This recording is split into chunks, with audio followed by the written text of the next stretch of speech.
오늘 우리에게 주신 하나님의 말씀 구약성경 에스겔 24장 15절부터 24절까지 말씀입니다. 에스겔 24장 15절부터 24절까지의 말씀. 저와 함께 한 절씩 교독하시겠습니다.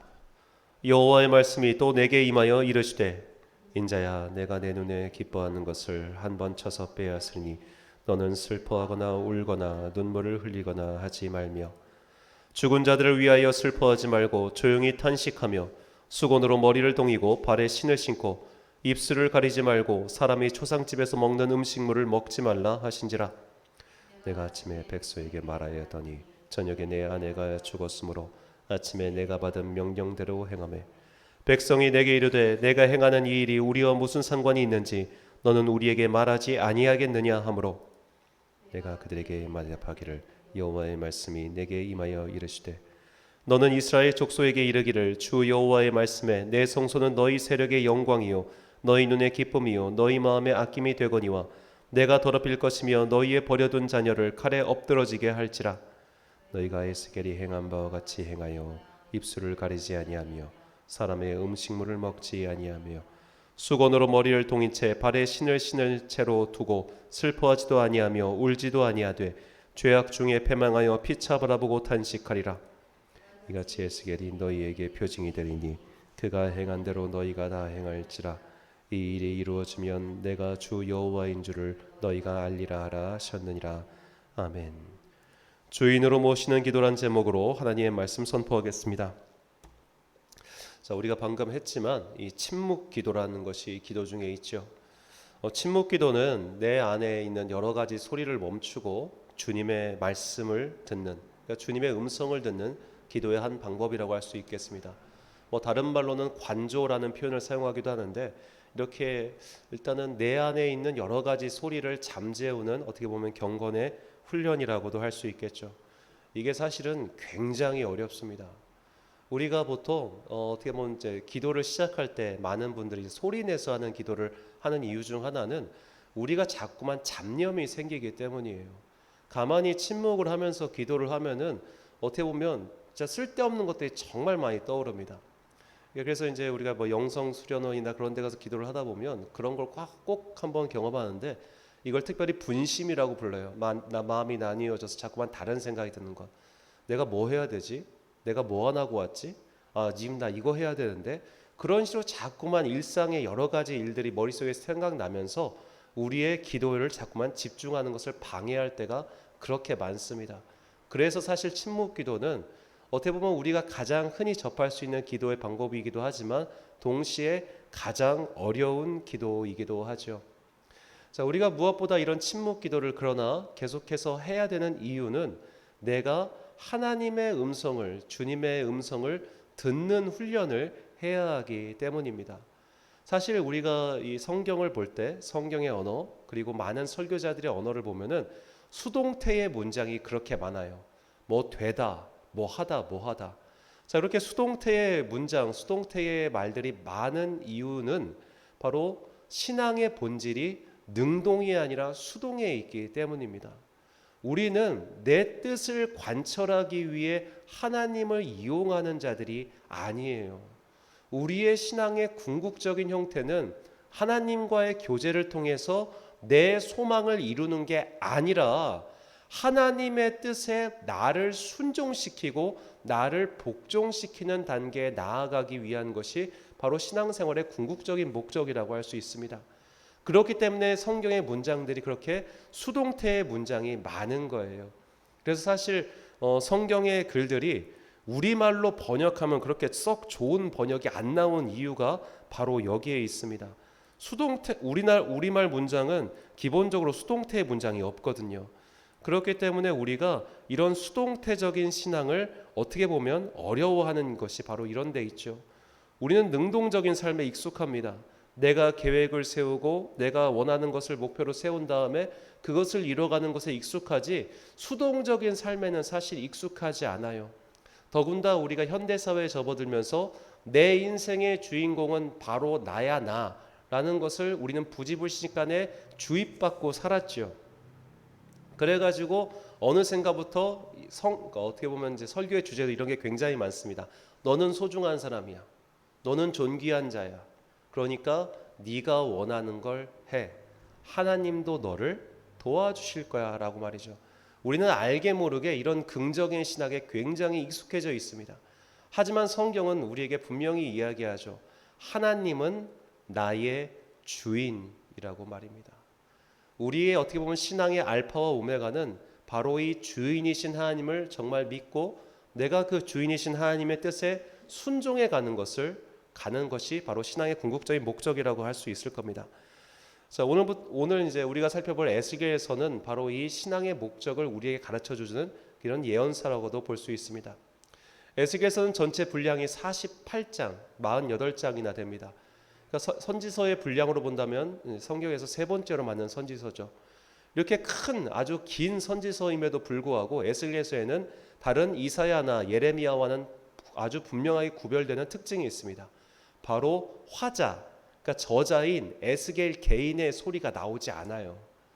에스겔서는 전부 다 하나님께서 내게 이르시되라고 해가지고 하나님의 대사로만 가득 차 있습니다.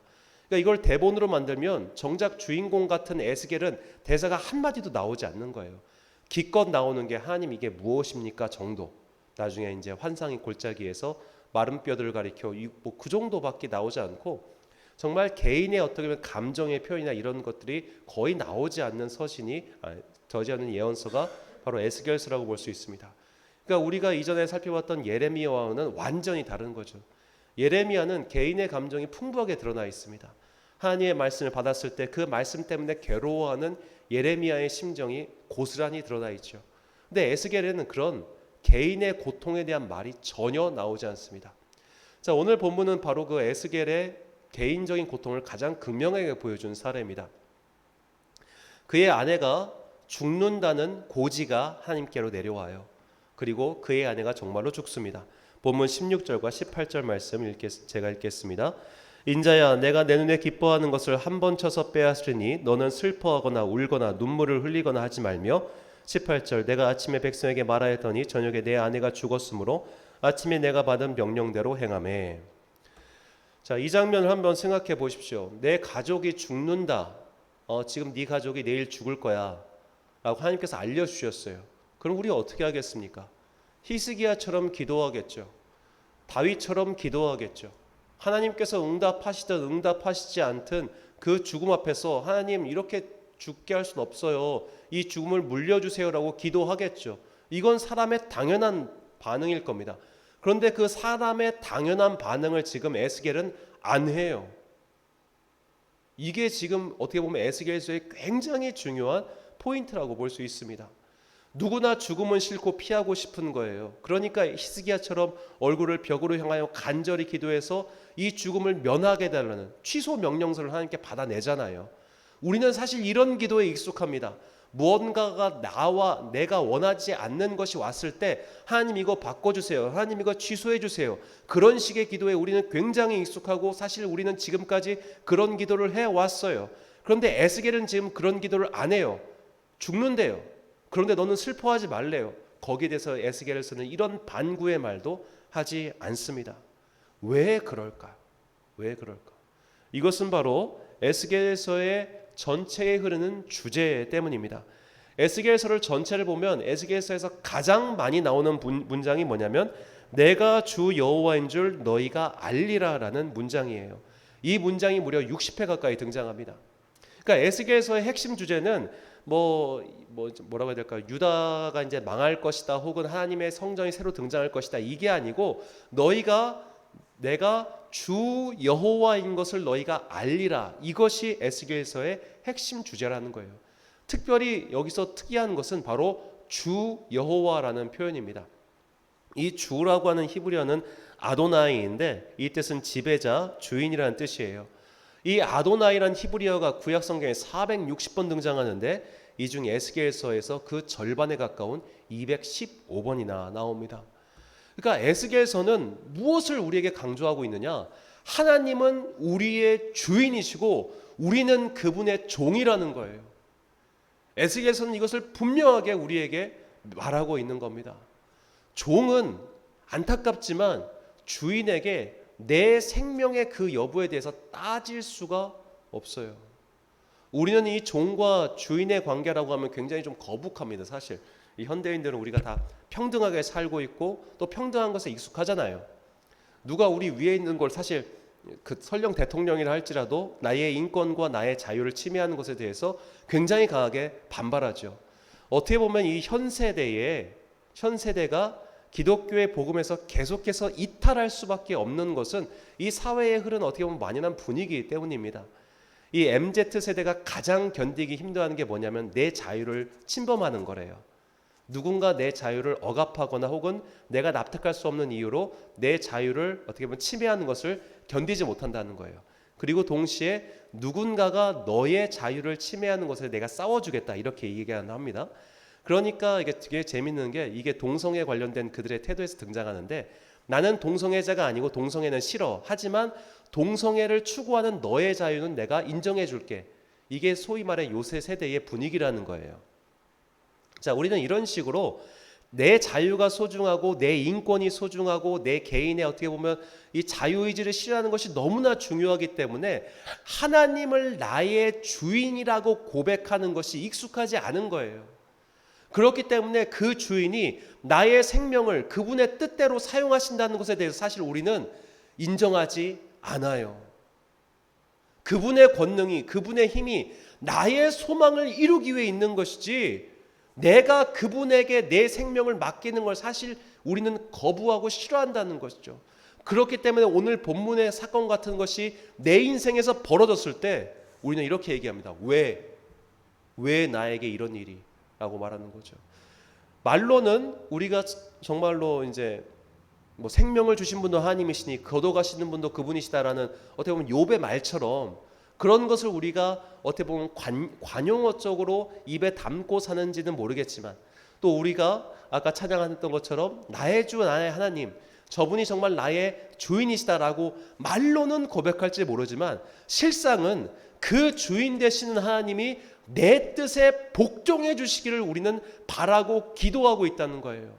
그래서 우리의 기도는 항상 내 소망을 아뢰는 기도였던 것이죠. 하나님께서는 에스겔을 통하여 지금 유다의 백성들에게 너희가 지금까지 이렇게 기도해 왔잖아. 너희가 지금까지 이렇게 신앙생활해 왔잖아. 이거를 지적하고 계시는 겁니다. 이스라엘 민족은 실제로 그렇게 신앙생활 해왔습니다. 하나님께서 내 소망을 이루어주시는 그분이 나의 하나님이에요. 바알이 내 소망을 이루어주면 바알이 나의 하나님이에요. 그러니까 그들은 사실 내 욕망을 내 소망을 주인 삼아 살아왔지 하나님이든 바알이든 상관하지 않았던 거죠. 마치 꽁 잡는 게 매라고 내 소망을 이룰 수만 있다면 바알이 하나님이든 하나님이든 나랑은 아무 상관없어. 그러니까 양쪽 다 주고 살았다는 거죠.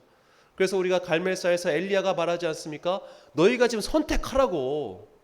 왜 자꾸 양 사이에서 머뭇거리냐고. 왜 머뭇거렸겠습니까? 나에게 유리하면 이쪽 가고 나에게 불리하면 저쪽 갔으니까 그런 거죠. 이것은 마치 정말로 조악한 비유를 들자면 이 군대에 입대한 친구들이 오늘은 피자 준다고 하니까 절에 갔다가 내일은 라면 준다고 하니까 교회 가는 거랑 똑같은 거예요. 사실 그 친구들이 제일 좋아하는 건 토요일 날 법회 있을 때입니다. 토요일 날은 법회 가서 피자 먹고 주일 날은 교회 가서 라면 먹고 뭐 이거 먹고 더 맛있는 거 준다고 하면 걸로 가고 그래서 정말로 이제 뭐 웃지 못할 이야기입니다만 그 이제 보통 사단급 대대에 가면은 그 안에 법당이랑 교회가 같이 있어요.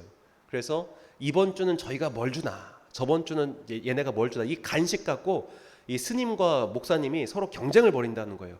누가 더 비싼 간식을 갖고 오나. 왜냐하면 그것 따라 출석률이 달라지니까. 이게 사실 우리의 신앙의 모습 아니냐 이 말입니다. 나한테 더 이익이 되니까 거기 가는 거죠. 교회 가니까 문화센터가 있더라. 그러면 교회 가서 예배드리고 절에 가니까 또 좋은 문화 강좌가 있다더라. 또 절에 가고 어디 가니까 뭐가 있다더라. 절로 가고. 이게 사실 현대인들의 종교 생활이고 우리의 신앙생활의 모습 아니냐 이 말입니다. 내 소망을 이루기 위해 하나님을 수단으로 삼는 것 말이죠. 지금 에스겔서는 이것을 분명하게 지적하고 나는 너희의 주인이야. 나는 너희의 아도나이, 너희의 지배자야. 너희의 생사 여탈권, 너희의 인생의 모든 것은 사실 다 내 손아귀에 있어. 이것을 분명하게 에스겔을 통해서 표징으로서 보여주고 계신 것이죠. 그러니까 하나님께서 우리의 인생을 막 이렇게 뒤흔들지 않는 이유는 그분의 자비하심 때문이지 내가 인권이 있어서가 아니라는 거예요. 그분의 자비하심이 나를 단지 나에게 자유의지를 주시고 나에게 자유롭게 활동할 수 있는 것을 주셨을 뿐이지 그분께서 그것을 걷어가신다고 해서 우리가 그분에게 하나님 어떻게 이럴 수가 있어요? 이렇게 말을 못한다는 거죠. 이게 사실은 신앙생활의 굉장히 중요한 시작입니다. 우리가 신앙생활에서 제일 중요한 것은 이렇게 하나님께 순종하는 법을 배워간다는 거죠. 마치 어린아이가 어렸을 때는 내 마음대로 다 할 수 있지만 살면서 내 마음대로 할 수 없는 것들에 대해서 어떻게 보면 숙인다고 해야 될까요? 좋은 표현은 아닙니다만 어떻게 보면 세상과 내 소망이 이렇게 이 간격을 메워가는 것을 배워가는 것, 이것을 성숙하다고 하잖아요. 그러니까 신앙인의 처음은 그렇게 존귀해요. 당신은 사랑받기 위해 태어났어요. 당신의 소망을 주님께 아뢰세요. 이렇게 이야기할 수 있어요. 또 우리가 그런 기도를 드릴 수 있는 권리도 물론 있어요. 하지만 여기서 머물러서는 안 되고 더 높은 곳을 향하여 나의 주인이 저분이구나. 내 인생의 권리는 사실 나에게 없었던 것이구나. 그걸 저분께서 그냥 우리에게 주신 거구나. 내 신앙의 궁극적인 목적은 저분께 순종해 나가는 거구나. 내 소망을 아뢰는 기도가 아니라 하나님의 뜻에 순종하기 위한 그 기도를 드려야 되는 거구나. 이것을 배워가는 과정, 이렇게 성숙해가는 과정이 바로 신앙인의 기도라고 할 수 있겠습니다. 자, 이런 신앙인의 기도를 보여준 어떻게 보면 좋은 예가 아시시의 성인인 성 프란체스코의 기도입니다. 자, 그가 이런 기도를 했어요. 주님, 저를 구부리십시오. 그렇지 않으면 제가 녹이 슬고 말 것입니다. 주님, 저를 너무 구부리지 마십시오. 그러면 부러지고 말 것입니다. 주님, 저를 힘껏 구부리십시오. 제가 부러진들 무슨 상관이 있겠습니까? 자, 이 3년으로 된 시인데 어떻게 보면 이 기도의 단계가 딱 명확합니다. 자, 처음 1년은 어떻게 보면 열정과 의욕에 찬 기도죠. 나를 주님의 도구로 마음껏 사용하세요라는 어떻게 보면 호기에 찬 기도이기도 합니다. 그런데 두 번째 연에 가면은 어떻게 보면 이렇게 호기에 찬 기도를 드리고 나니까 걱정이 되는 거예요. 내가 정말 주님의 도구가 될 수 있을까? 내가 주님의 도구가 되면은 나의 욕심이나 내 소망이나 내 평안이나 내 재산이나 이런 건 다 어떻게 되는 거지? 걱정이 되죠. 그러니까 한 발 빼는 거예요. 하나님 너무 쓰지 마요. 그럼 나 부러져요. 그러다 마지막에 드디어 그가 이 모든 걸 내려놓고 기도하는 겁니다. 어떻게 되든 나는 상관없어요. 나를 마음껏 사용해 주세요라고 말이죠. 이게 조금씩 이제 책에 따라 버전이 달라요. 어디를 보면 이제 활로 비교가 되기도 하는데 이렇게 기도하는 겁니다. 주님, 나를 마음껏 당기십시오. 당기시다가 부러져도 저는 상관이 없겠습니다라고 기도를 하는 겁니다. 그러니까 우리가 이렇게 하나님께 나아가는 신앙의 성숙도가 이런 단계까지 갔으면 좋겠다는 겁니다. 항상 나만을 위한 기도에서 벗어나지 못하는 그런 기도가 아니라 하나님의 뜻에 나의 욕망을 순종시키고 마침내 내가 정말 주님의 온전한 도구가 되어 그분께서 사용하시다가 부러져도 나는 상관이 없어요라는 그런 기도를 드리는 사람 말이죠. 수많은 선지자들이 하나님의 종이 되었다는 사람들이 그런 기도를 드리지 않았습니까? 그런 기도를 드렸기에 바울은 목이 잘려 죽었고, 그런 기도를 드렸기에 베드로는 거꾸로 달려 순교하였고, 그런 기도를 드렸기에 수많은 사람들이 오늘도 피와 땀을 흘려가며 주님의 도구가 되어 이 땅을 거룩한 땅으로 변화시켜 나가고 있지 않습니까? 주님께서는 우리에게 그런 기도의 본을 보여주시죠. 마태복음 26장 39절 말씀입니다. 조금 나아가서 얼굴을 땅에 대시고 엎드려 기도하여 이르시되 내 아버지여, 만일 할만하시거는 이 잔을 내게서 지나가게 하옵소서. 그러나 나의 원대로 마옵시고 아버지의 원대로 하옵소서. 자, 아버지의 원대로 하옵소서. 자, 우리가 나의 소망을 이루기 위한 기도가 아닌 바로 하나님의 뜻을 이루기 위한 기도를 해야만 어쩌면 우리의 신앙은 정말로 그리스도인으로서의 바른 신앙을 구축해 나갈 수 있다고 할 수 있습니다. 어쩌면 오늘날 이 현대사회에 점점 더 신앙이 사라져가는 본질적인 이유는 나의 소망을 이루기 위해 더 이상 하나님이 필요하지 않기 때문인 거예요. 나의 소망을 이루기 위한 수많은 다른 수단이 있기 때문에 사람들은 하나님을 찾지 않죠. 이것은 바꿔 말하자면 그동안 우리의 많은 신앙생활, 어떻게 보면 인간의 본질적인 신앙생활이 나의 소망을 이루기 위해 신적인 존재를 이용하는 것을 신앙의 본질로 삼았기 때문에 오히려 현대인들은 신앙에서 멀어졌다는 것도 볼 수 있겠습니다. 이것은 그러니까 나쁜 의미가 아닌 거죠. 어떻게 보면 세계에서 가장 종교가 적은 나라, 종교심이 적은 나라가 어떤 나라일까요? 자, 이것을 측정할 수 있는 따로 데이터가 없기 때문에 어떤 과학자가 이런 것을 근거로 해서 했는데, 종교 시설이 세계에서 제일 적은 나라는 어떤 나라일까 연구를 해봤습니다. 그러니까 그 종교 시설이 세계에서 가장 적은 나라가 바로 스칸디나비아 반도의 세 나라예요. 노르웨이, 스웨덴, 핀란드. 이 세 나라가 종교 시설, 종교든 이슬람 사원이든 사찰이든 이런 것이 세계에서 가장 적은 나라였습니다. 자, 그렇다면 이 나라가 왜 세계에서 가장 종교시설이 적을까요? 달리 말해 이 나라 사람들이 왜 신앙심이, 종교심이 가장 낮을까요? 한 과학자는 말하길 사회보장제도가 잘 되어 있기 때문이라고 대답합니다. 안정적인 사회, 안정적인 정치, 그리고 내 일생을 편안하게 책임져 줄 수 있는 사회보장제도가 되어 있으니까 굳이 내 소망을 이루기 위한 종교가 필요하지 않은 거예요. 바꿔 말하자면 수많은 사람들이 종교 생활을 하는 이유는 내 소망을 이루기 위해서라는 뜻이 됩니다. 우리는 여기서 우리가 왜 하나님을 믿는 그리스도인인지를 다시 한번 돌아봐야 됩니다. 나는 내 소망을 이루기 위해 하나님을 믿는 사람입니까? 아니면 하나님의 뜻에 순종해 나가며 살기 위해서 그분 앞에 나와서 복종하고 그분의 말씀을 청종하기 위해 오늘도 침묵의 기도를 드리는 사람입니까?